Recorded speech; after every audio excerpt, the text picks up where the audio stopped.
Okay, everybody, welcome to the Srimad Bhagavatam class, punishment of the son of Drona, that's Ashwsttama, and the use of ancient nuclear weapons. It sounds pretty far-fetched, doesn't it? But these weapons were thrown by hymns at the time. So sound vibration is everything. Everything is a vibration of sound. The molecules are spinning either quickly or slowly, and they create density or a more fine ethereal substance by doing that. So the floor, for an example, the hardwood floor is vibrating at a certain frequency, and the air may be a different frequency. So all these different frequencies have created what we have here. So mantra actually is meant to be vibrated correctly by the Brahmins. And in previous times, they knew how to vibrate these hymns or mantras, and they could do fantastic things with these mantras. They could actually cast and throw weapons with mantras. There's a temple in South India, a very beautiful temple. I think it's the temple of Ashwsttama, if I'm not mistaken, but it's one of the wealthiest temples in the world. In the basement of this temple underground, there are these big, massive doors that have these snakes and serpents, nagas, protecting them. And 2 or 3 of the doors have been opened. And that, I believe, is where they have attached the wealth of India to that substance, because it's just billions of dollars worth of ancient artifacts. There's one solid gold Sheshanaga snake with these hoods, and Mahavishnu's laying on the snake, sleeping and dreaming this whole material universe for our benefit. And it's made out of solid gold. It's priceless. We can't imagine. So there's untold jewels from ancient history there. And part of the jewels is that these Brahminical practices and mantras where they were able to perfectly vibrate these sounds. And they say that no one can open the next 2 doors, which contain untold treasure we don't know of, but they have to be opened by mantra. They're solid doors, and the only way they're going to be open is if the priest could actually chant the mantras correctly. Om Namo Bhagavate Vasudevaya. Om Namo Bhagavate Vasudevaya. Om Namo Bhagavate Vasudevaya. Om Namo Bhagavate Vasudevaya. Om Namo Bhagavate Vasudevaya. Srimad Bhagavatam, Chapter 7, Punishment of Drona and the Use of Nuclear Weapons by Ashwsttama, son of Drona, and Arjuna in a nuclear conflict, actually. So that's quite interesting. So if you can mute, I appreciate that. And then what we'll do is, if you want to read, you can follow us along. I'll start out with the previous chapter, which Narada and Vyasadeva were having a wonderful conversation. If you didn't tune into that one last week, please go back. That's chapter 6, conversations between Narada and Vyas. And so I'll start on text 32 of the previous chapter. There's only a few verses that I'd like to read, and then we'll begin the new chapter together. So text 32 says, Narada Muni is telling Vyasadeva, after he's explained his life story, which is amazing and wonderful, he says, and thus I travel, constantly singing the transcendental message of the glories of the Lord, vibrating this instrument called a veena, which is charged with transcendental sound and which was given to me by Lord Krishna. So he had meditated, Lord Krishna came, and then in his next birth, he was given a transcendental body. He could travel anywhere in the universe, and he travels constantly, setting up scenarios for the Lord to appear, and so many wonderful stories that you'll see in the Srimad Bhagavatam. Narada comes back again and again and again and again throughout the Srimad Bhagavatam. He is a catalyst. Some people might call him a bit of a troublemaker, but he sets the stage. So he said, the Supreme Lord Sri Krishna, whose glories and activities are pleasing to hear, at once appears on the seat of my heart as if called for, as soon as I began to chant his holy activities. It is personally experienced by me that those who are always full of cares and anxieties due to desiring contact of the senses with their objects can cross the ocean of nescience on a most suitable boat. The constant chanting of the transcendental activities of the personality of Godhead.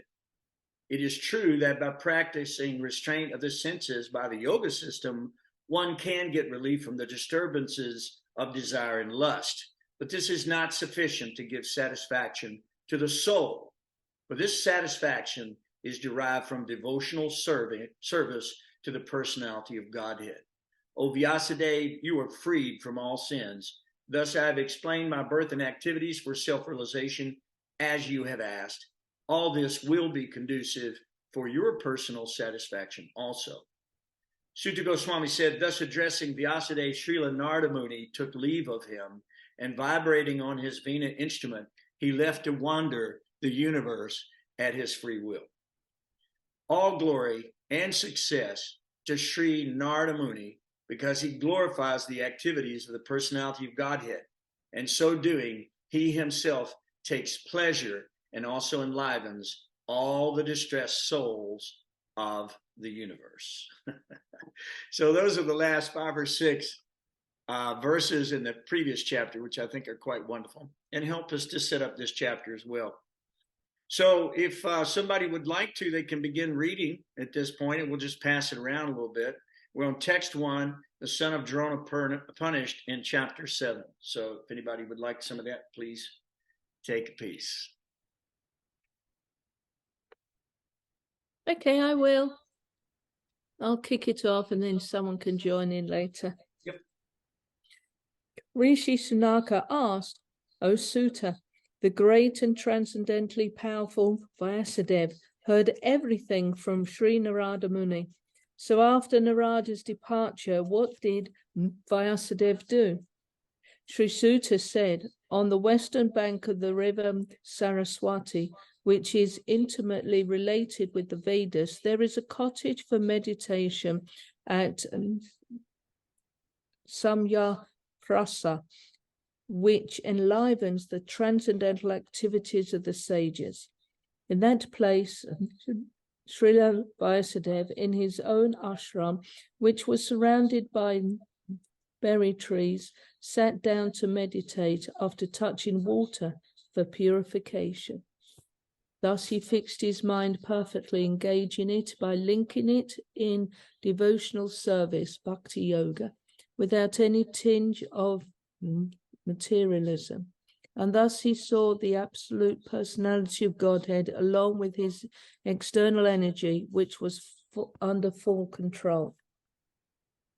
Due to this external energy, the living entity, although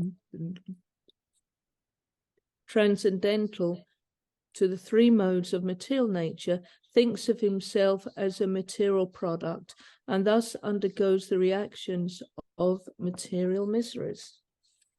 The material miseries of the living entity, which are superfluous to him, can be directly mitigated by the linking process of devotional service. But the mass of people do not know this, and therefore the learned Vyasadeva compiled this Vedic literature, which is in relation to the supreme truth. Simply by giving oral reception to this Vedic literature, the feeling for loving devotional service to Lord Krishna, the Supreme Personality of Godhead, sprouts up once to extinguish the fire of lamentation, illusion, and fearfulness. The great sage Vyasadeva, after compiling the Srimad Bhagavatam, revisiting it, taught it to his own son, Sri Sukadeva Goswami, who was already engaged in self-realization. Sri Sunaka asked Sutta Goswami, Sri Sukadeva Goswami was already on the path of self-realization. and thus he was pleased with his own self. So why did he take the trouble to undergo the study of such a vast literature? All different varieties of Atmaramas, those who take place in Atma or spirit self, especially those established on the path of self-realization, though freed from all kinds of material bondage, desire to render unallied devotional service unto the personality of Godhead. This means that the Lord possesses transcendental qualities, therefore can attract everyone, including liberated souls. Srila Sukadev Goswami, son of Srila Vyasadeva, was not only transcendently powerful, he was also very dear to the devotees of the Lord. Thus he underwent the study of this great narration, Srimad Bhagavatam. Suta Goswami thus addressed the rishis headed by Sunaka. Now I shall begin the transcendental narration of the Lord Sri Krishna, topics of the birth, activities, and deliverance of King Parikshit, the sage amongst kings, as well as topics of the renunciation of the worldly order by the sons of Pandu. When the respective warriors of both camps, namely the Kauravas and the Pandavas, were killed on the battlefield of Kurukshetra, and the dead warriors obtained their deserved destinations. And when the son of Dhritarashtra fell down lamenting, his spine broken, being beaten by the club of Bhishmasena, the son of Dronacharya, Ashwsttama, beheaded the 5 sleeping sons of Draupadi and delivered them as a prize to his master, foolishly thinking that he would be pleased. Duryodhana, however, disapproved of the heinous act, and he was not pleased in the least. Shall I continue? If somebody else would like to read, that's fine. Whatever you want. We see Sue Davies here, and I don't know if she can hear us, but if she can, if she'd like to read, you'd be welcome to if you have the chapter up. Hare Krishna, Prabhu. Yes, Hare Krishna. I can hear you. Actually, I don't know. I have First Canto 7, verse what? This would be chapter 7, text 15. Oh, 15. Yep. That's why I couldn't follow. Yeah. So we're on text 15 right now. We're on chapter 7, text 15. Okay. Where translation said Draupadi, Draupada, the mother of 5 children of the Pandavas, is it that? That's the one. All right. Should I read? Please. Take about 10 or 15 verses. All right. So, all right. This is translation. Draupadi, the mother of the 5. Let me see.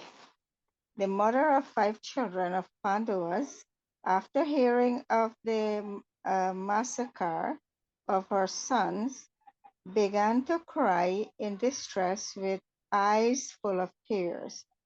Trying to pacify her in her great loss, Arjun spoke to her thus. O gentle lady, when I present you with the head of that Brahmana after beheading him with arrows from my Gandiva bow, I shall then wipe the tears from your eyes and pacify you. Then, after burning your son's body, you can take your bath standing on his head. Purport.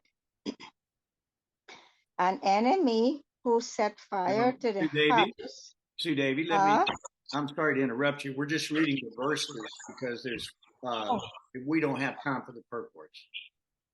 Okay, fine.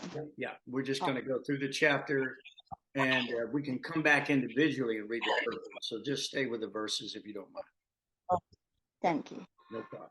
Arjun, who is guided by the infallible Lord, has friend and driver, thus satisfy the dear lady by such statement. Then he dresses in armor and arms himself with furious weapon, and getting into his chariot, he set out to follow Ashwsttama, the son of his mat, mat, mat, mat, what's the word? Martial, that means military, martial. Martial teacher. Right. Ashwsttama, the murderer of the prince, seeing from a great distance Arjun coming at him with great speed, flee in his chariot, stricken just to save his life, as Brahma flee in fear from Shiva. When the son of the Brahmana, Ashwsttama, saw that his horses were tired, he considered that there was no alternative for protection outside of his using the ultimate weapon, the Brahmastra nuclear weapon. Since his life was in danger, he touched water in sanctity and concentrated upon the chanting of the hymn for throwing nuclear weapon, although he did not know how to withdraw such weapon. Hare Krishna. Somebody can take over. Thank you, Sue Devi. That was very nice. Thank you very much for that. Do we have Bhavananda? I think I see his hand back there somewhere. Bhavananda, would you like to pick it up? I'll try this for a little while. Yeah, text 21. 21. Whereupon a glaring light spread in all directions. It was so fierce that Arjuna thought his own life in danger. So he began to address Lord Sri Krishna. Arjuna said, "O my Lord Sri Krishna, you are the mighty personality of Godhead. There is no limit to your different energies. Therefore, only you can Are competent. To instill fearlessness in the hearts of your devotees.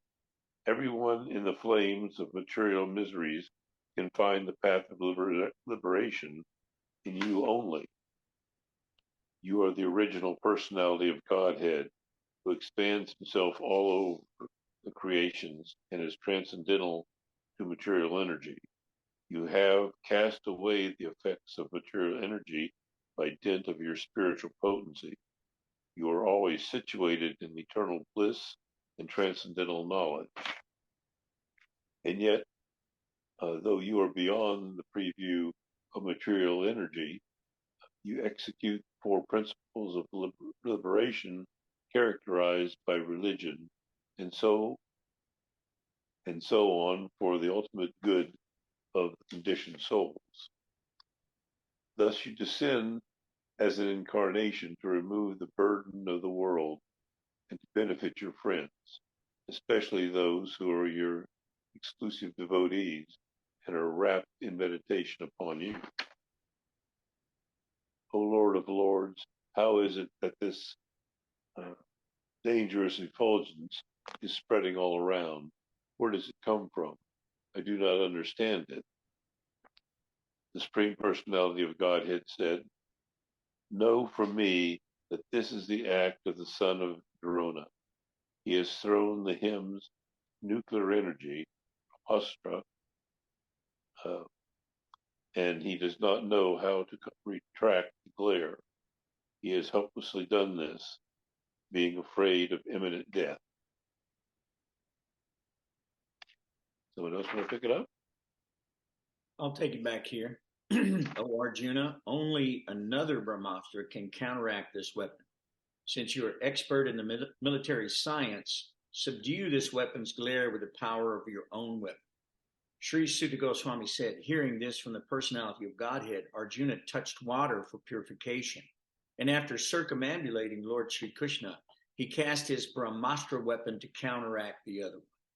When the rays of the two Brahmastras combined, a great circle of fire, like the disk of the sun, covered all outer space and the whole firmament of planets. All the population of the three worlds was scorched by the combined heat of the weapons. Everyone was reminded of the Samvartaka fire, which takes place at the time of annihilation. Thus, seeing the disturbance of the general populace and the imminent destruction of the planets, Arjuna at once retracted both Brahmastra weapons as Lord Sri Krishna desired. Arjuna, his eyes blazing in anger like two red balls of copper, dexterously arrested the son of Gautami and bound him with ropes like an animal. After binding Ashwsttama, Arjuna wanted to take him to the military camp. The personality of Godhead, Sri Krishna, looking on with his lotus eyes, spoke to Arjuna in an angry mood. Lord Sri Krishna said, "O Arjuna, you should not show mercy by releasing this relative of a Brahman, Brahma Bandhu, for he has killed innocent boys in their sleep. Person who knows the principles of religion does not kill an enemy who is careless, intoxicated, insane, asleep, afraid, or devoid of his chariot, nor does he kill a boy, a woman, a foolish creature, or a surrendered soul. A cruel and wretched person who maintains his existence at the cost of others' lives deserves to be killed for his own well-being. Otherwise, he will go down by his own actions. Furthermore, I have personally heard you promise Draupadi that you would bring forth the head of the killer for her sons, of her sons. This man is an assassin and a murderer of your own family members. Not only that, but he has also dissatisfied his master. He is but the burnt remnants of his family. Kill him immediately." Sutta Goswami said, although Krishna, who was examining Arjuna in religion, encouraged Arjuna to kill the son of Dronacharya, Arjuna, a great soul, did not like the idea of killing him, although Ashwsttama was a heinous murderer of Arjuna's family members. After reaching his own camp, Arjuna, along with his dear friend the charioteer Sri Krishna, entrusted the murderer unto his dear wife, who was lamenting for her murdered sons. Sri Sutta Goswami said, Draupadi then saw Ashwsttama, who was bound up with ropes like an animal, and silent for having enacted the most inglorious murder. Due to her female nature and due to her being naturally good and well behaved, she showed him due respects as a Brahmana. She could not tolerate Ashwsttama's being bound by ropes, and being a devoted lady, she said, release him, for he is a Brahmana, our spiritual master. It was by Dronacharya's mercy that you learned the military art of throwing arrows and the confidential art of controlling weapons. He, Dronacharya, is certainly still existing, being represented by his son here. His wife, Kripi, did not undergo a sati with him because she had a son. O most fortunate one who knows the principles of religion, it is not good for you to cause grief to glorious family members who are always respectable and worshipful. My Lord, do not make the wife of Dronacharya cry like me. I am aggrieved for the death of my sons. She need not cry constantly like me. If the kingly administrative order, being restricted in sense control, offends the Brahmana order and enrages them, then the fire of that rage burns up the whole body of the royal family and brings grief upon them all. Sutta Goswami said, O Brahmanas, King Yudhisthira fully supported the statements of the queen, which were in accordance with the principles of religion, and were justified, glorious, full of mercy and equity, and without duplicity. Nakula and Sahadev, the younger brothers of the king, and also Satyaki, Arjuna, the personality of Godhead, Lord Sri Krishna, son of Devaki, and the ladies and others all unanimously agreed with the king. Bhima, however, angrily disagreed with them and recommended killing this culprit who had murdered sleeping children for no purpose and for neither his nor his master's interest. Chaturbhuja, the four-armed one, or the Supreme Personality of Godhead, after hearing the words of Bhima, Draupadi and others saw the face of his dear friend Arjuna, and he began to speak as if smiling. Personality of Godhead, Sri Krishna said, "A friend of a Brahmana is not to be killed, but if he is an aggressor, he must be killed. All of these rulings are in the scriptures, and you should act accordingly. You have to fulfill your promise to your wife, and you must also act to the satisfaction of Bhimasena and myself." Sutta Goswami said, just then Arjuna could understand the motive of the Lord by his equivocal orders, and thus with his sword he severed both hair and jewel from the head of Ashwsttama. He, Ashwsttama, had already lost his bodily luster due to infanticide. And now, moreover, having lost the jewel from his head, he lost even more strength. Thus he was unbound and driven out of the camp. Cutting the hair from his head, depriving him of his wealth, and driving him from the residence are the prescribed punishments for the relative of a Brahmana. There is no injunction for killing the body. Thereafter, the sons of Pandu and Draupadi, overwhelmed with grief, performed the proper rituals for the dead bodies of their relatives. So there's some things we can go back over in this chapter, but if you don't mind, I'm going to read a little bit of chapter 8 because it's a carryover from this chapter. So I'm just going to read just a little more because it continues with this train of thought. So in the prayers of Queen Kunti and Pariksit Sade, which is the next chapter, chapter 8, text 1, Sutta Goswami said, "Thereafter the Pandavas, desiring to deliver water to the dead relatives who had desired it, went to the Ganges with Draupadi. The ladies walked in front. Having lamented over them and sufficiently offered Ganges water, they bathed in the Ganges, whose water is sanctified due to being mixed with the dust of the lotus feet of the Lord. There sat the king of the Kurus, Maharaj Yudhisthira, along with his younger brothers, and Dhritarashtra, Gandhari, Kunti, and Draupadi, all overwhelmed with grief. Lord Krishna was also there. Citing the stringent laws of the Almighty and their reactions upon living beings, Lord Sri Krishna and the Munis began to pacify those who were shocked and affected.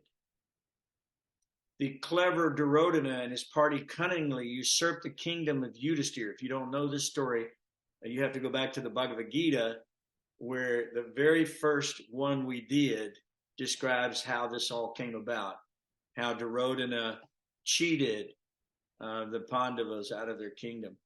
And so it says they cunningly usurped the kingdom of Yudhisthira, who had no enemy. By the grace of the Lord, the recovery was executed, and the unscrupulous kings who were joined with Duryodhana were killed by him. Others also died, their duration of life having decreased for their rough handling of the hair of Queen Draupadi. This is another great story. In a gambling match, they were cheated literally out of their kingdom. They were cheated out of their wife was insulted. Oh, it was terrible. So this is one of the reasons why all of this Bhagavad Gita was spoken, the Battle of Kurukshetra took place. So after this, Lord Sri Krishna caused 3 well-performed Ashvamedha Yagyas, which are horse sacrifices, to be conducted by Maharaj Yudhisthira, and thus caused his virtuous fame to be glorified in all directions, like that of Indra, king of heaven, who had performed 100 such sacrifices. Lord Sri Krishna then prepared for his departure. He invited the sons of Pandu after being worshipped by the Brahmanas, headed by Srila Vyasadeva. The Lord also reciprocated the greetings. As soon as he seated himself on the chariot to start for Dwarka, he saw Uttara hurrying towards him in fear, and this is where the next story starts. So there's another Brahmastra weapon coming for her son in the womb, which was Maharaj Pariksit. So Maharaj Pariksit is where this story is being told by the son of Vyasadeva, Sukadeva Goswami, and he had 7 days to live. And he inquired from the sages there, and Sukadeva spoke the entire Srimad Bhagavatam to him. The second speaking was much later at the forest of Naimisharanya, where Sutta Goswami spoke the Srimad Bhagavatam again as he had learned it from Sukadeva Goswami. So we're going to stop there. So we've covered quite a bit of ground, and there may be some questions. I don't know. If you have any, please go ahead and ask. If not, I have a few comments that I can make before we end the class. So are there any questions?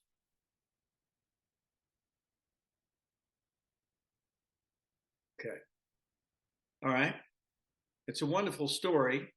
And actually, it's dramatically read by my dear senior godbrother, Amala Bhakti Swami. You can find that on prabhupadvani.org. And if you'll go to that site, you will hear a dramatic reading of this story and other stories, which is very entertaining, actually. It's almost like going to a Broadway play. So we're not so expert at that. So Krishna, is this is all taking place right after the Battle of Kurukshetra, where so many millions of men and great kings all died in a great fratricidal war that was created really by Dhritarashtra. So if we go back and just kind of remember, I'll give you a short version. Dhritarashtra was the brother of Pandu. Dhritarashtra was the oldest son. Okay.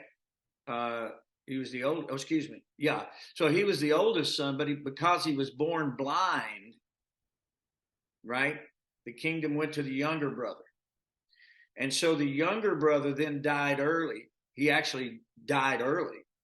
And so instead of giving the kingdom to the rightful heir, which would have been Pandu's son Yudhisthira, and the Pandavas, the 5 sons of Pandu, instead Dhritarashtra decided he wanted his son to take it. That was Dronacharya. And so Dronacharya was very, very envious of these Pandavas, and it set up all types of gambling matches. These are Kshatriyas, they're warriors. So they have a different regulation than the Brahmana. Brahmana is like the head of the body. Kshatriya is like the arms of the body, right? Vaishya is the stomach of the body, the farmer merchant, right? And then the legs of the body are the Sudra. And they serve the rest of the caste. But the head regulates what the arms do. And the arms are the administrative warrior class, right?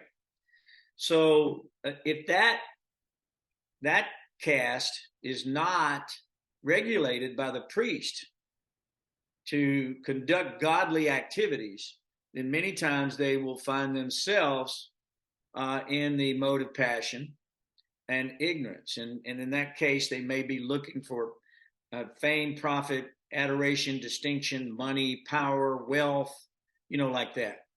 And so that is how this whole great story was told, because of the tension between Dhritarashtra and the Pandavas. Okay, so the Pandavas were righteous men, and they availed themselves of Lord Krishna. Krishna says, as God, I cannot engage in the fight. It wouldn't be a fair fight. So whoever wants can have my army, and whoever wants can have me as a chariot driver. That way I won't engage in the battle. So Arjuna immediately wanted Krishna, and Dhritarashtra and Dronacharya immediately grasped the armies of Krishna, thinking, yes, now we have victory within our hands. We're greater force because we've also got Krishna's army. So that's how the Battle of Kurukshetra started. After the Battle of Kurukshetra was over, the rest of the story starts to take place. And right after the battle, Ashwsttama says here, kill the 5 sleeping sons of Draupadi, okay, which was wife of the Pandavas. And he did that for no reason. He thought Dronacharya would be satisfied if he did that. But Dronacharya was not satisfied at all. Why kill sleeping children? They're not offensive. They're not on the battlefield. Back in those days, by the way, back in the ancient time, battles were much different than they are now. Battles were fought on a battlefield. Okay, they were fought by Kshatriya warriors who were trained to fight with equals, right? So they were trained to fight with equals. They were not bombing the cities like we do today. They weren't using people as human shields to protect themselves. They weren't fleeing the battlefield. They weren't hiding. They were fighting in the open as honorable warriors, noble warriors. And there was a time when the battle started. The conch shells blew, the battle raged, and then there was a time for the battle to be finished at the end of the day. And everybody went back to their camp. They took the bodies and did whatever they had to do, clean the battlefield. And the next day, in an organized fashion, the battle would start again. And it was fought by equals. If one of the soldiers, warriors, was fighting another warrior and he dropped his weapon, he wasn't mercilessly killed while he was trying to pick up his weapon. He was allowed to regain his weapon and fight honorably. Right? So this was a religious war. This was a war that was fought really between true good and evil. And it was set up by Lord Sri Krishna at the request of the demigods who approached Vishnu and asked for an incarnation. This is how it happens. If you read the Srimad Bhagavatam, you'll see this is how it's happening again and again, that they go to see Vishnu and they say a prayer. And that prayer it evokes the compassion of the Lord, and then the Lord comes and satisfies the demigods, who are the religious force in the universe. They're the angels, if you will, and then the other side are the demons. So no one was happy with this activity, and Ashwsttama, who was inexperienced at throwing these weapons, sent out a nuclear weapon, but did not know how to retract the glare. And so Krishna told Arjuna he also had such a weapon. And so he chanted the mantras. The first thing they do is touch water, purify themselves. And then they evoke the weapon by the mantra of choice. They can take weapons like arrows and empower them with the Brahmastra weapon as well, which was the same thing that was getting ready to happen to King Pariksit. There was a arrow sent by Ashwsttama that was charged with the Brahmastra weapon, which was going to abort Pariksit Maharaj, who was about to be born, holy king, about to be born into the world. So Krishna actually came to his rescue. We'll talk about that with his Sudarshan chakra disc. That's another story. So, and we'll read that one next week. But he says, he gave Arjuna a conundrum. He said that a friend of a Brahmana is not to be killed, but if he is an aggressor, he must be killed. All these rulings are in the scriptures, and you should act accordingly. And you must fulfill your promise to your wife to cut off his head where she can stand on it and take her bath. You got to do that too. And you must also act to the satisfaction of Bhimasena and me, which is to kill the man immediately. So Arjuna is faced with these impossible situations. And he's thinking what to do. But then he realizes what Krishna is trying to get across to him, and he cuts the top knot with the jewel. And he humiliates Ashwsttama And in the Bhagavad Gita, it says, for one who has been honored, dishonor is worse than death. So now Ashwsttama has been humiliated. He's been driven out of the camp. Okay? And as a result, now his life is finished and his fame is finished. Right? And his reputation is finished. So he was able to kill him without killing him. What a brilliant, Arjuna's mind was able to grasp that. It's really amazing, how that happened. So in all of these arguments, I could just see this in a Steven Spielberg movie. Couldn't you guys see this? Where Arjuna's, he gets Ashwsttama, he bounds him in robes, right? And he drags him back like a dog or an animal before Draupadi. And she's so merciful and kind with all the attributes of a holy, gentle lady, and can't stand to see Ashwsttama humiliated because he's a priest. She said, this is our spiritual master. How is it that you're doing? Please release him immediately. So this is after she was completely suffering by the loss of her children, and Arjuna pacified her by saying, yes, I'm going to go out and take his head and bring it back to you. She was happy to have that done. But after she saw him, the compassion, natural compassion in her heart welled up, and she said, release him, release him. He is a Brahmana, our spiritual master. So this is the qualities of a holy woman, of a real devotee of the Lord. So if we go back a little further, we see that there are principles in religion that people are not following in today's world.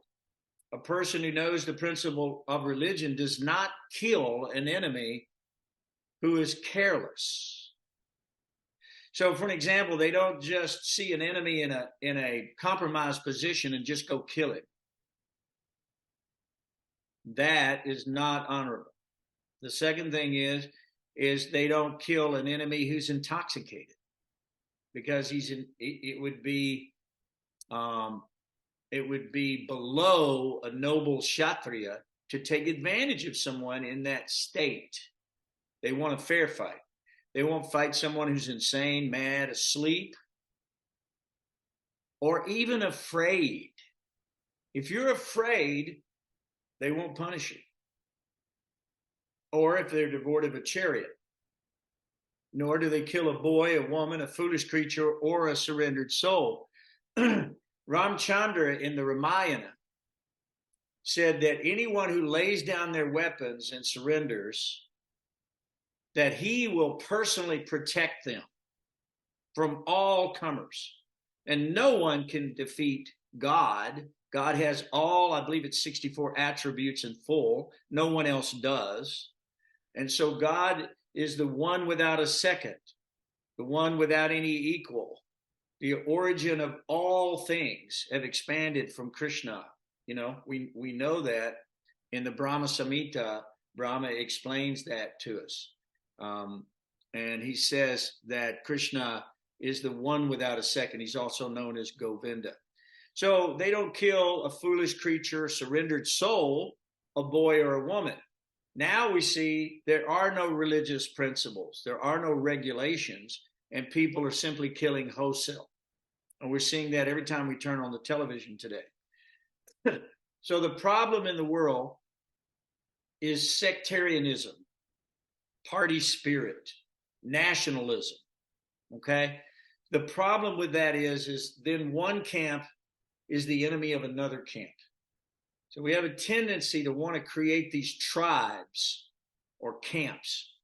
And what happens is then any other camp that doesn't see things the way you see them, or buys into the dogma of your particular sect or whatever it might be, then is an outcast. We've seen this happen in all sectarian religions of the world. And we're watching it today. People are fighting, trying to establish their religion as supreme. No, my God is better than your God. Same God. We're all his children. We're supposed to love the Lord, thy God, with all thy heart, mind, and soul, strength. and love thy neighbor as thyself. What happened to that? What happened? We got power hungry. We want to control land. We want this to be mine, right? We want to have that power. We want to have that control over the population, right? And so these groups gain power through coups, through wars, through deceit, sometimes through elections. We hope they're honest. So all of this is against everything that was being taught by those devotees of the Lord who were the Raja Rishis of our history that we find in the Srimad Bhagavatam, Mahabharata, the great story of the earth. I was just seeing that someone found behind a wall in a Buddhist monastery 1,000 years old manuscripts, histories of the world. So it goes back 1,000 years in history, right? Or maybe 2,000 years. But we know that this Vedic Shastra, the Srimad Bhagavatam, goes back over 5,000 years and was written down by thoroughly honest holy men who were in a state of trance and received this information from that place of purity. And they wrote it down as they saw these histories. So we're being blessed by having these histories and understanding how these things should be doing. You know, it says those who live by the sword die by the sword. And that's the way it should be. But not that those who don't live by the sword should die by the sword. They're not participants in this activity, right? So women, children, old men, innocent boys, people in their sleep, people are not qualified to fight, people are not equals, people are careless. We don't take advantage. Those kshatriyas, those warriors, fought only on holy principles. And as a result, they were transferred back to either the heavenly planets or in this situation, to the spiritual sky, because they were killed by the hands of a Vaishnava or by the Lord himself and his will at this battle of Kurukshetra. So I think we're running out of time, but I hope that you've gotten a better insight on some of these stories and, come back with some nice questions. If you have any, you're welcome to contact us through Bhakti Yoga Tennessee or Gayatri Dasa. You can get with me at Gmail, or you can contact us and we'll be more than happy to get any questions that you may have answered. Okay? So any other questions? And if not, we're going to go ahead and call this one a wrap. Any comments? I was looking up the other day about how many people died in the Second World War, and I've just looked it up now because I couldn't remember the numbers. But there were 15 million military deaths. Okay, 15 million. But civilians were over 38 million. So it just shows you what Kali Yuga is all about, doesn't it? Yeah, they call it total war, is what they called it. Total war. In other words, kill it all, extinguish all life. You know, this is what nuclear weapons would do. There would be no world left for anybody to enjoy one way or the other. It's mutual assured annihilation, right? As a matter of fact, I think they call it mutual assured destruction. It's called MAD, M-A-D. That's an acronym for it, M-A-D, mutual assured destruction, MAD. So we've gone mad. We've gone mad. We're killing women and children. We're killing people.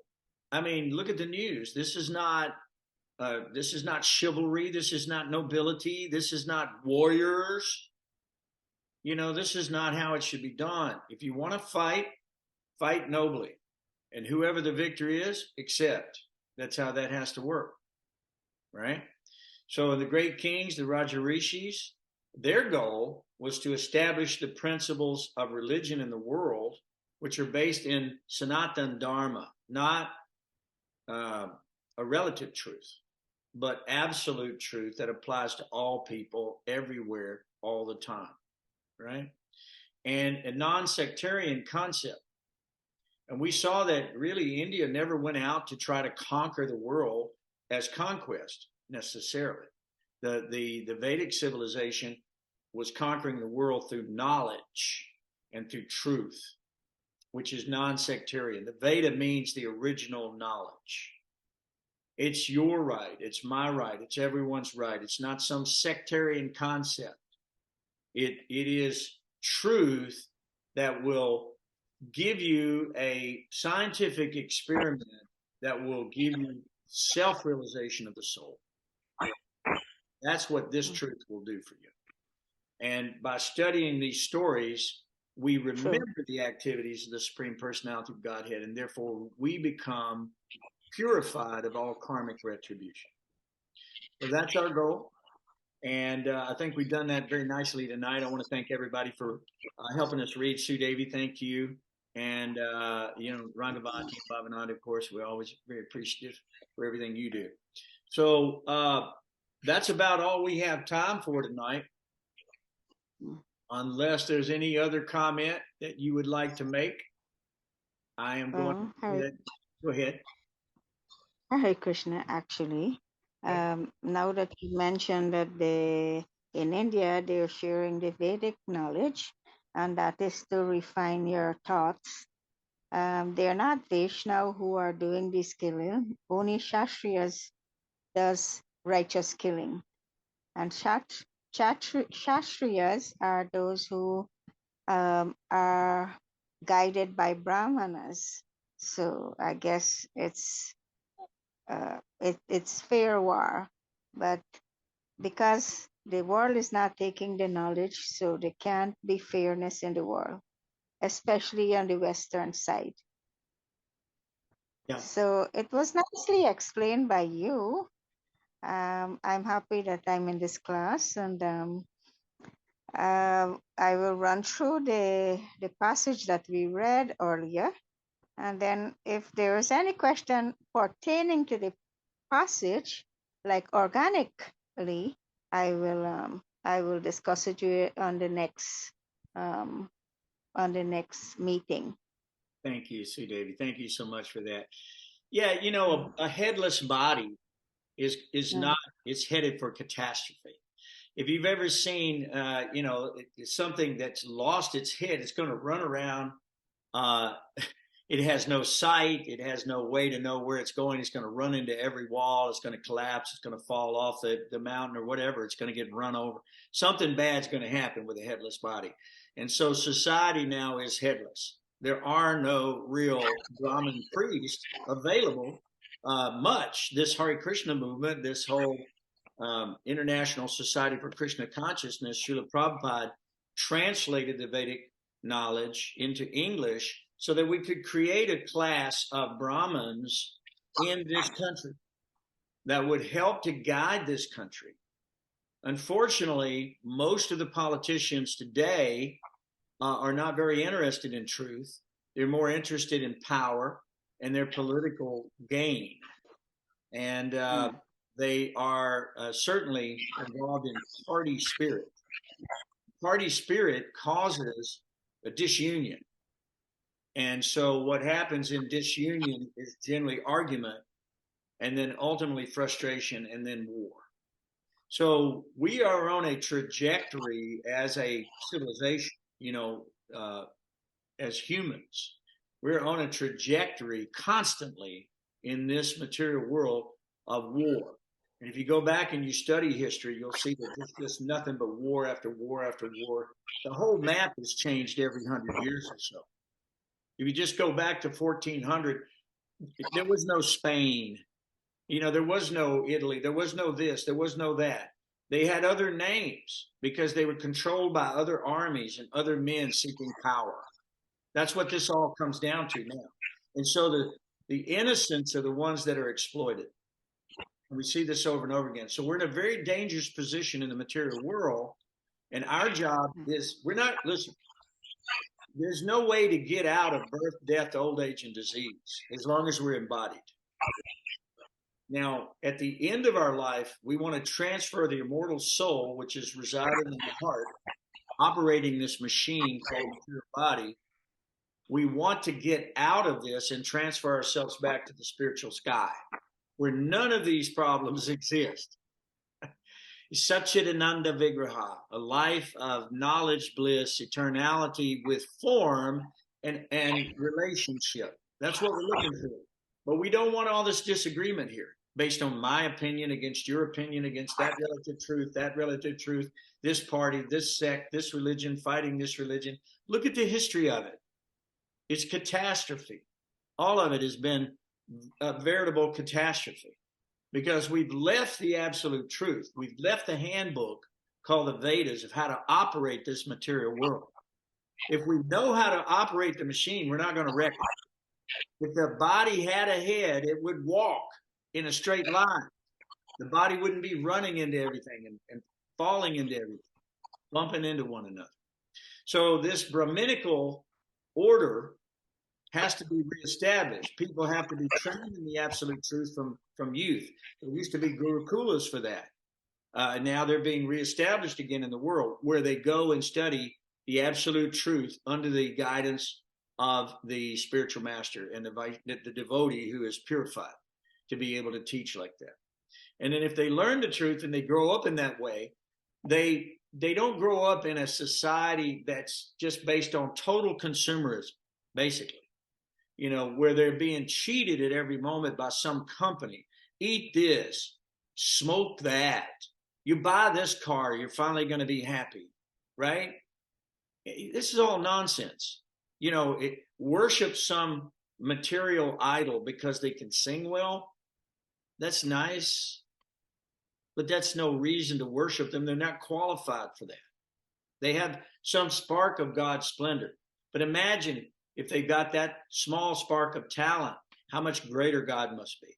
We got to get our minds focused on the absolute truth. And by understanding that absolute truth, we can actually begin to live in this world in harmony, not only with nature, but with one another. And we can live here sustainably. And it can house billions of people. But not the way we're doing it. We're destroying our planet. We're destroying our resources. We're going to burn this thing up, and it's just going to be a desert ball. And there won't be any opportunity for life here. We're seeing that happen by over-exploitation, over-irrigation, over-fertilization, just to try to get more and more profit to pack into our bank accounts, thinking that if I had more money, I would actually enjoy life better. Prabhupada said, you can have 100 rooms in your house, but you can only live in one at a time. So what about the other 99 rooms? They're sitting there empty, so you're hoarding, and other people don't have anything. This is not a practical system, and it's designed for destruction, and it's designed for repeated war, because people are fighting over these resources, and they're not sharing them. Just like we saw that Krishna had Yudhishthira do these Ashwsttama sacrifices, horse sacrifices. By the way, there's no killing involved in that. We use sacrifices to kill animals and try to enjoy the taste of their flesh. This has nothing to do with Vedic sacrifices. Sankaracharya had been allowed in India. That's why Buddha came to teach this nonviolence. And he said, just forget the Vedas. If you can't use it correctly, forget it. Just worship me and do it with nonviolence, right? Stop killing the animals. And if we don't follow the rule, thou shalt not kill first, that's a heinous crime. That leaves a ripple in the karmic, collective karma, not only of the family who did it or the person who did it or the society it was done within, but within the world. All of these vibrations that we're creating go around the world 7 times.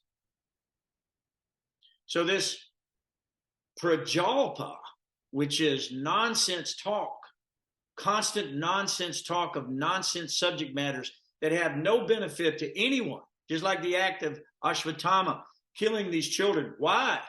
No one gained anything.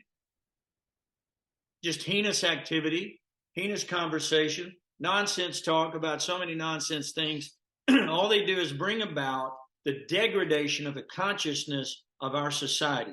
And therefore, everyone is now addicted to sex, drugs, whatever kind of musical stimulation they can get, whatever type of food stuff they think could bring them pleasure. And they're all bent on having a better car, a better house, a better wife, a better this, a better that. And they're all frustrated in their process. They're all frustrated. They should accept what God sends them as their karma, accept it nicely, thank the Lord for that, seek the kingdom of God, then everything else will be added. It won't be a problem. This is the Vedic concept as well. But we've gotten off the track, and now we've made our God money. We've made our God power. We made our God the land that we're going to kill you to take, right? This is our land. No, none of this is ours. This all belongs to God. This is a blessing. It's called the present. It's a gift. You're receiving a gift. Be grateful. Don't be greedy. Share with your brothers. What's the problem?